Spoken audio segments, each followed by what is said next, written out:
day, my fellow countrymen. The government has decided to put the major cities and provinces on lockdown.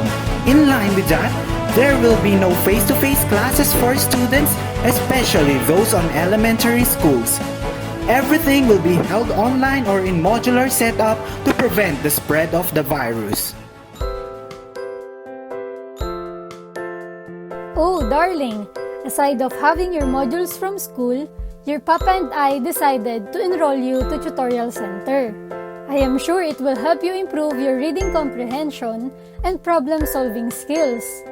It will also assist you on doing your homework and prepare you for your examinations. Really, Mom?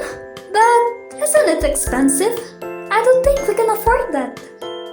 I know one tutorial center here in Bulacan. The price of the service is only 100 per hour. Where can we find it? I mean, their office. Their office is located on the second floor of the 2-story OL Mansurat building in Ginhawa, Malolos. Wow! It's just 1 ride away here! I am excited to go there and meet my tutor and my classmates. Dad! Take me there every time we have classes! No. You will meet them online. Sessions will be held virtually. Also, it showed on their business name. What is their business name again, honey? You forgetful man. The name of their business is iTutor.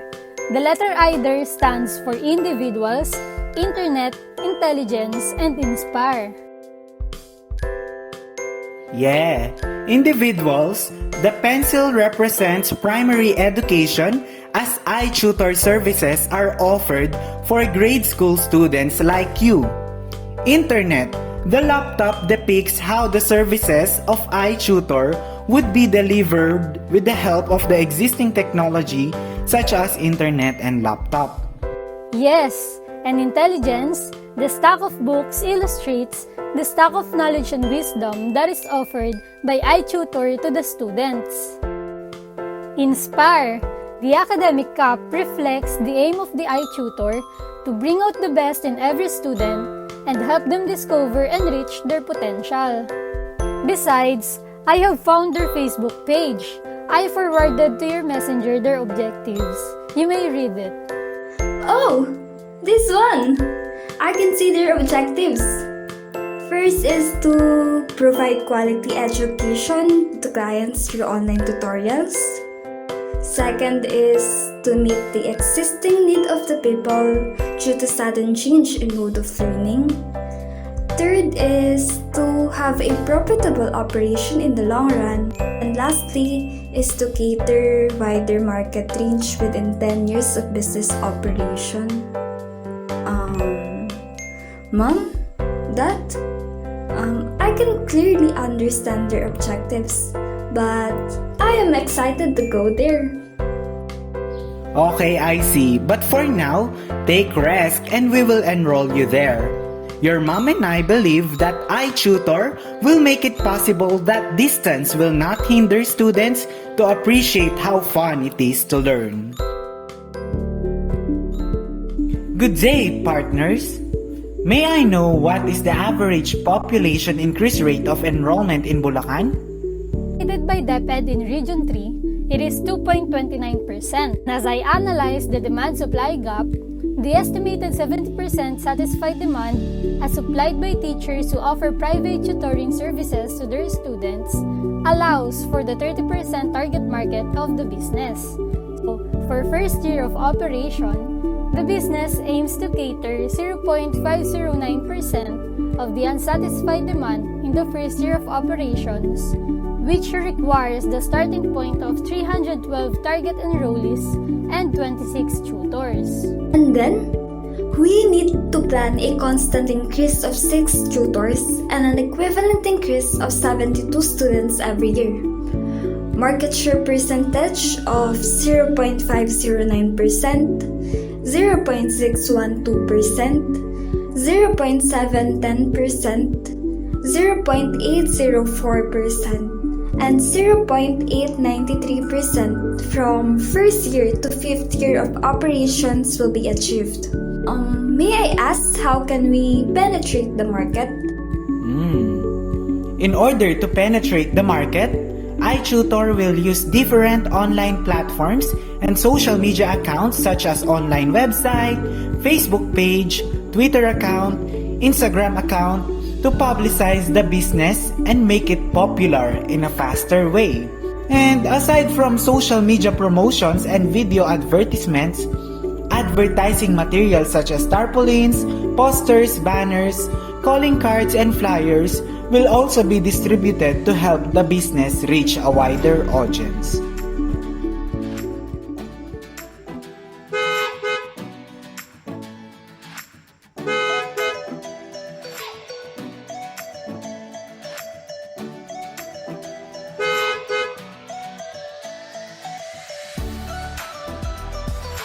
Good morning! I wanted to have my daughter to be tutored, especially during this kind of setup in their school. May I know how many subjects will you be teaching? Oh, thank you, Mom, for that. We will be offering 6 subjects. These are the English, Filipino, Mathematics, History or Araling Panlipunan, Science, and TLE. That is 100 pesos per hour only, right? How much we will pay you every month? The subscription is renewable every month. In other words, the total payment we're expecting from you is only 2,400 pesos monthly. May I know how is that 2,400 pesos computed? Of course, sir. We have 6 subjects to be offered, and every subject requires an hour. That's weekly. So, we are needing 6 hours from your daughter every week.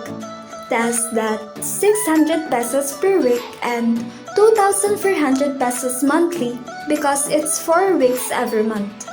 Payment may be made at the office directly or through online transactions. One last thing. May I know what application is needed for my kid to attend her online tutorial classes? Sessions will be administered through Zoom. We will also be offering summer classes.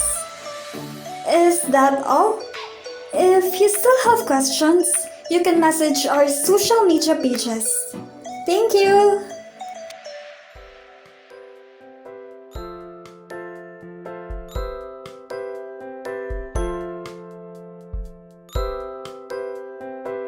Hello?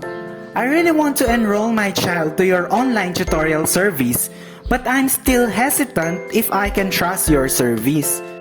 For legal concerns, we can assure you that we are registered to Securities and Exchange Commission and had obtained legal permits to operate from our province. Then what about privacy?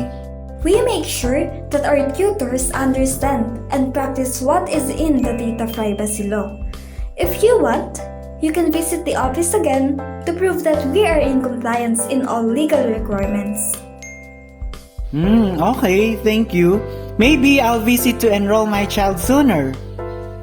For more assurance, here is a reported financial statement.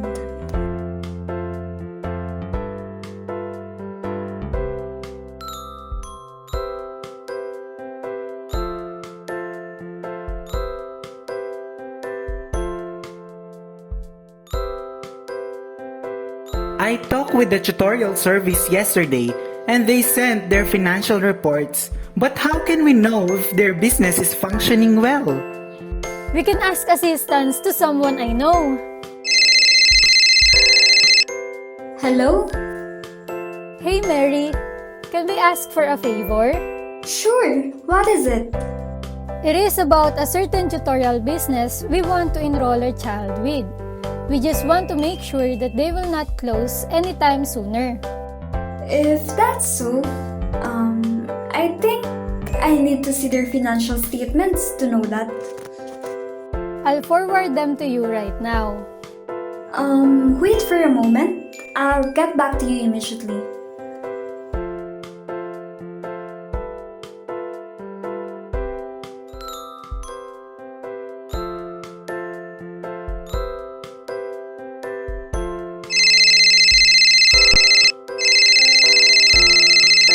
Hello?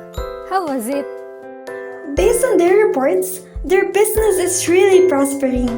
We can see here that their net income are increasing 40% each year, that they can recover their initial capital for just at least 3.29 years from establishing. Their IRR of 86% is also great compared to their industry WACC, which is 10.24% only. And did you see their ROI? 50%! Wait, it looks like you are more interested than us. Can you explain it in simple terms for our simple minds? I'm sorry. This is just really good. Anyway, to explain it, you can trust that this business will not go bankrupt after some long years. Since the first year of their operation, their net income is positive and it has a constant growth in the next years. That's nice to know. Thank you for your help. You're welcome. I'm glad I can help, and thanks as well for introducing this business to me.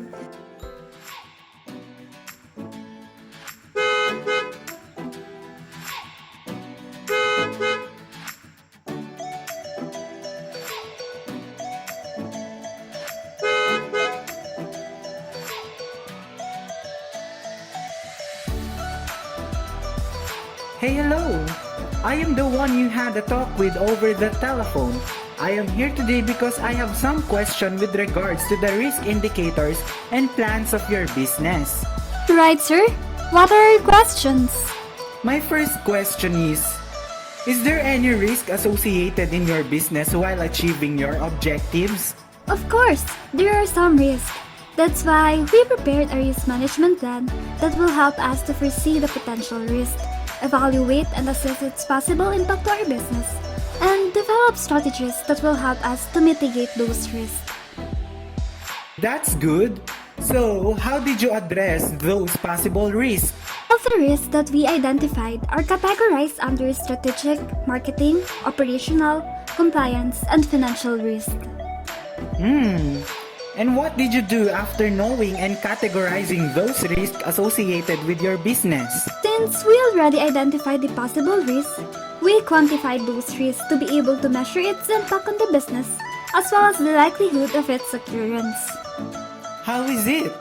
Can your business policies, processes, and systems be enough to manage those identified risks?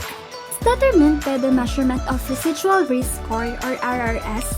iTutor online tutorial services risk hit index only varies between low and medium, which means that our business can very well manage the impact of the identified risk and have adequate controls in place in managing those risks. That's great! Since businesses may choose to avoid, transfer, mitigate, accept, or exploit the risk. Based on the possible cost-effective options, what are those risks that your business can manage and how? So, to answer your question, sir, the first risk that we can manage is to avoid intellectual property infringement by ensuring that all the materials to be provided to the students are authorized and properly cited.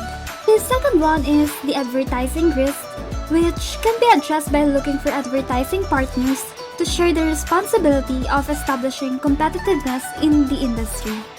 Okay, but what about the risks that can be mitigated? We had identified the risks that can be mitigated, such as decision risk, project management risk, human resource risk, and technological risk through imposing applicable controls. Oh, I see. Last question. How about the risks that will be accepted and exploited? The risks that our business plans to exploit are brand or reputational risk, pricing risk, and product development risk, as this can provide good opportunities for the business to grow further. Aside from that, we have also managed to identify the acceptable risks or the risks that the business will accept. These risks are competitive risk, capacity risk, execution risk, and financial planning risk. By accepting this risk, we will try our best to continuously monitor and assess it, as this becomes the only option to manage it. Well, then thank you very much for answering my questions. Because of the data and information you presented, I became kind of interested in investing to your business. Thank you so much, sir.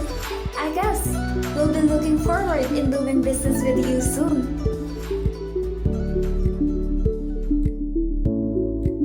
Hey!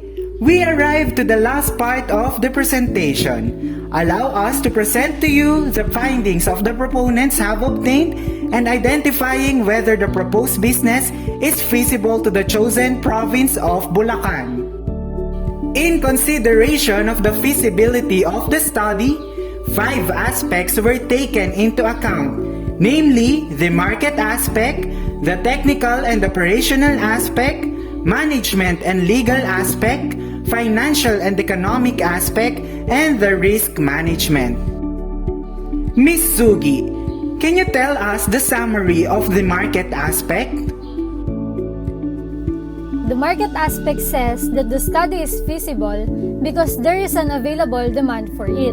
In fact, it has a great market acceptability that reached 86.30%. This feasibility has further supported because based on our study, most Bulakeños can access the internet almost every day, have fast internet connection, and have sufficient gadgets to use for online tutoring sessions.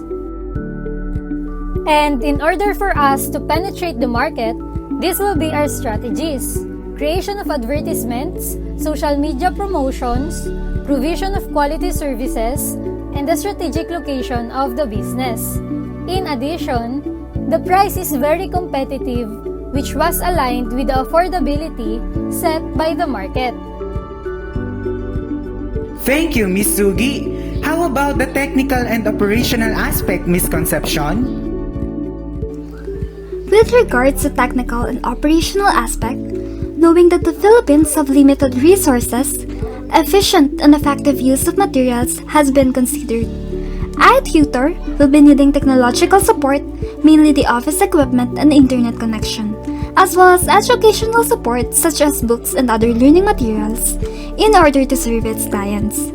In addition, we made sure that the location of the office is accessible enough even through public transportation by the residents of the chosen province. It will be positioned in Ginhawa, Malolos, Bulacan.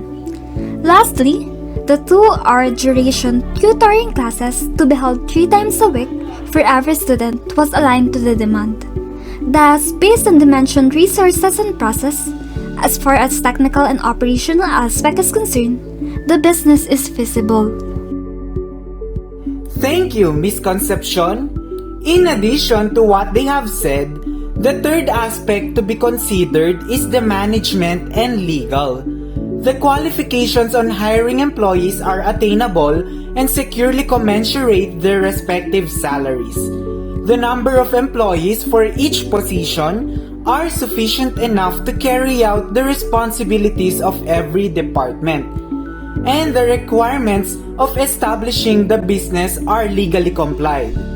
Thus, the business is also feasible with respect to management and legal aspect. Ms. Sugui, what are the informations you found while examining the financial and economic aspect of the business? Mr. Digneneng, to help readers understand our financial study, please note that we assume the following. iTutor online tutoring services will start operations on 2022. Initial capital will be 1.8 million pesos. The business is VAT registered. The business used straight-line depreciation method for all fixed assets. The partners will divide equally among themselves any resulting profit or loss. Income tax payable and VAT payable are paid quarterly. SSS, PhilHealth, and Pag-ibig contributions are paid the following month. Utilities are paid the following month. An annual increase of 500 pesos on monthly rent shall be observed as stated in the contract. Inflation rate of 3% were observed for supplies, advertising, and utilities except for internet connection. Supplies ending is 10% of the total supplies for the year. Tax rate is 20% based on the CREATE law. Training expenses increases by 20,000 pesos every year. equipment are replaced when fully depreciated, and finally, permits and licenses are renewed annually. Based on these assumptions and inputs among all aspects, we find this business to be feasible because we are expecting a positive net present value, the payback period seems to be shorter as compared to the industry, and the business is liquid, solvent, and has sufficient working capital to fund its operations. Another information that surely corroborates its feasibility is the internal rate of return of 86%, which is greater than the weighted average cost of capital that is based on industry.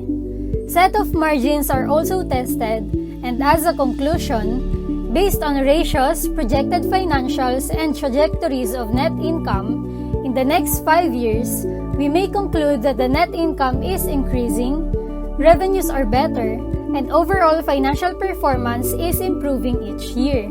Thus, as far as financial and economic aspect is concerned, we find the business to be feasible. Well then, how about you, Miss Concepcion? Did you found some interesting information with regards to the risk management plan of the business? Mr. Digneneng, we have assessed all the risks and components, and we found out that the risk management plan also affirms that the study is feasible as risks are manageable. In fact, there are risks that can be reduced, such as technological risks, project management risks, human resource risks, and decision risk. While the pricing risk, product development risk, and reputational risk can be converted into opportunity. Is that all? Alright, thank you to the both of you.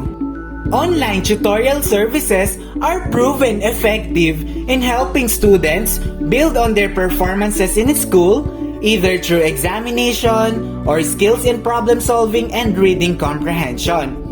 Organizing this kind of business will not only benefit students, but also the owners of the entity.